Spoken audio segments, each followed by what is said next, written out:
Sometimes, the measure of a man isn't revealed in power, wealth, or fame, but in the quiet moments, when no one's watching, and the world is too distracted to notice decency. That truth played out on a transatlantic flight from London to New York, where a rude stranger learned the hard way that appearances can be deceiving, and arrogance always meets its reckoning. The airport was buzzing with chaos that morning. Passengers hurried past glowing screens announcing delays and final calls. Families argued over luggage, businesspeople barked into phones, and exhausted travelers leaned on their carry-ons, dreaming of sleep. Among them was a man who didn't stand out. He wore a black hoodie, a simple baseball cap pulled low, and dark sunglasses that hid the fatigue in his eyes. No designer logos, no entourage, no trace of celebrity. He carried himself with a quiet steadiness, his steps deliberate, unhurried, as if he was used to moving through the noise unnoticed. He reached his gate, scanned his ticket, and boarded without a word. Seat 21C, aisle. As he slid into his spot, the man beside him immediately made his presence known. Late 40s, maybe early 50s. The kind of man who wanted everyone to know how important he was. His slick hair gleamed with product, his gold watch flashed with every exaggerated hand movement, and his cologne filled the air long before he spoke. He was on a speakerphone call before the flight even pushed back, bragging about closing some million-pound deal, laughing too loud, tossing phrases like "I'm not just successful, I'm irreplaceable." The people around him shifted uncomfortably, but he didn't notice. Or maybe he didn't care. When the quiet man sat down, the loud one gave him a quick glance and scoffed. "Oh, great. Just my luck. Some bald gym freak. Hope he doesn't snore," he said loudly enough for everyone nearby to hear. A few passengers exchanged looks, unsure how to react. The man in black didn't flinch. He simply fastened his seatbelt and looked straight ahead. But the insults didn't stop. "You'd think for what I paid, I'd get a better seat," the loud man continued. "They put me next to someone who looks like he just got out of prison." His voice carried over the hum of the engines. The quiet man exhaled slowly, his expression calm, almost indifferent. The flight attendant passed by, offering drinks. "Excuse me," the rude man said, flagging her down dramatically. "I think there's been some mistake.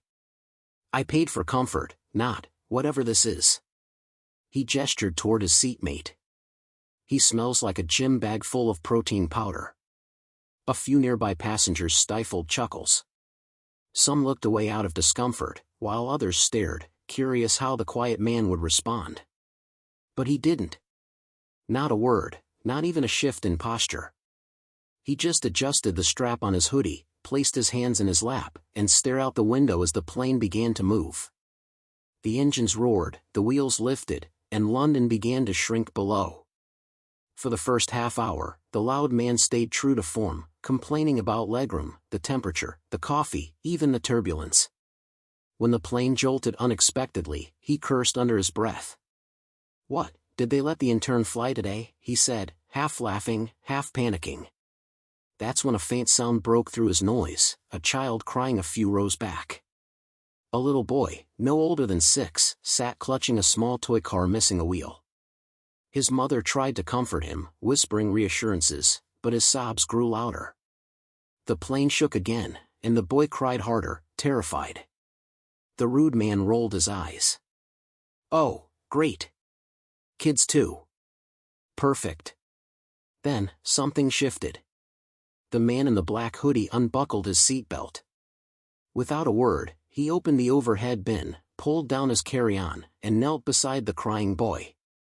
He unzipped the bag and carefully pulled out a small, sleek red sports car, a collector's model, shiny and perfectly intact. "This one's tougher," he said gently, holding it out. "Won't break on you." The boy sniffled, hesitated, then reached for it. His small fingers wrapped around the toy, his face lighting up. The crying stopped. His mother, caught between gratitude and surprise, mouthed, "Thank you." The man gave a small nod, zipped his bag, and returned to his seat as if nothing had happened. The rude neighbor smirked. "What's that? Trying to play hero now?" Giving out toys like some kind of discount celebrity? For the first time since takeoff, the man in the hoodie turned his head. Slowly. He lifted his sunglasses just enough for their eyes to meet. What the rude man saw wasn't anger, wasn't irritation, it was something sharper. A look of quiet confidence, of someone who didn't need to prove anything to anyone. The kind of stare that belongs to men who faced real danger and walked away. The rude passenger looked away, laughing awkwardly, trying to shrug it off. But the moment lingered. The air between them felt different now. Then, out of nowhere, a flight attendant leaned down beside the loud man, speaking softly so only he could hear. Her tone was polite, but firm. "Sir," she said quietly, "you might want to lower your voice. The man next to you, that's Jason Statham."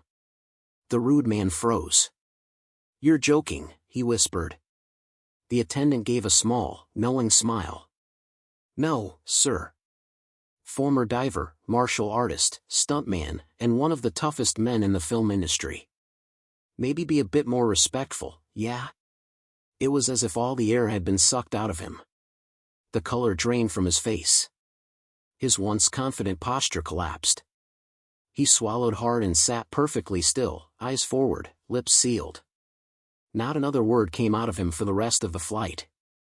Hours later, as the plane descended toward New York, passengers stirred awake. The seatbelt sign pinged off, and everyone began gathering their things. Jason stood, adjusting his hoodie, pulling his bag from the overhead compartment. Before walking off, he turned to the man beside him. His voice was calm, steady and low. "You never know who you're talking to," he said. "Might be smart to shut your mouth before someone else does it for you." Then he turned and walked down the aisle. No dramatic gestures. No smug smile.